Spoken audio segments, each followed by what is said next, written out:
மயிலாடுதுறையில் கடையில் வாங்கிய சாக்லேட்டில் பூச்சிகள் இருந்ததால் வாடிக்கையாளர்கள் அதிர்ச்சி அடைந்துள்ளனர். திருவாரூர் மாவட்டத்தைச் சேர்ந்த மணிகண்டன் ஆர்த்தி தம்பதி மயிலாடுதுறை சென்றுள்ளனர்.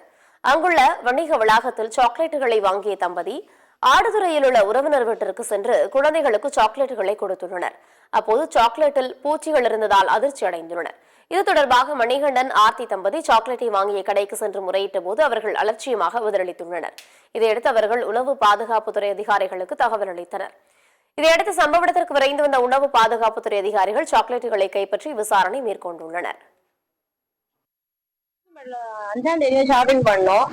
சாக்லேட் வாங்கியிருந்தோம். அதுல ஒரே புழு 2 பேக் வாங்கியிருந்தோம். 2 பேக்குமே ஒரே பூச்சி புழு அதிகமா இருந்தது. வந்து கேட்டா சரியா ரெஸ்பான்ஸ் இல்ல. நாங்க கிடையாது பொறுப்பு, அது கம்பெனி தான் பொறுப்பு அப்படிங்கிறாங்க.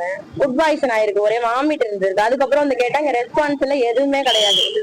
அவங்க சொல்லிட்டு நாங்க பிரிச்சு பாக்குறோம். இன்னொரு பாக்கெட்டை பிரிச்சு பார்த்த உடனே ஒரே பூச்சி, இங்க கொண்டு கேட்டா மேலே விழுந்திருக்கும் பூச்சி அப்படிங்கிறாங்க. அவங்க இங்க மயிலாடுதுறை ஷாப்பிங் பண்ணும்போது குறிஞ்சி மெட்ரோன்னு மயிலாடுதுறை உள்ள கடையில சாக்லேட் பாக்கெட் இன்னும் மற்ற ஜாமான் வாங்கிட்டாங்க. அந்த 2 பாக்கெட் சாக்லேட் வாங்கி ஒண்ணு எங்க அம்மா வீட்டுக்கு கொடுத்துட்டு ஒண்ணு அவங்க வீட்டுக்கு எடுத்துட்டாங்க. அந்த ஒரு சாக்லேட் பாக்கெட்டை பிரிச்சு பசங்களும் சாப்பிட்டாங்க. 2-3 சாக்லேட் சாப்பிட்டாங்க. சாப்பிட்டதுக்கப்புறம் ஒரு பெரியவங்க பிரிச்சு பார்க்கணும் உள்ள புழு இருக்கிறது தெரியுது. அதுக்கு அந்த கடையில சரியான ரெஸ்பான்ஸே இல்லை. நாங்க சாக்லேட் தயார் பண்ணலாம், நாங்க வாங்கி தான் விற்கிறோம், நீங்க அந்த சாக்லேட் கம்பெனில தான் போய் கேட்கணும், எங்கள்கிட்ட இதெல்லாம் நீங்க சொல்லி நாங்க என்ன பண்றது, நாங்க வாங்கி விற்கிறோங்கிறாங்க. சரியான ரெஸ்பான்ஸ் கொடுக்க மாட்டாங்க.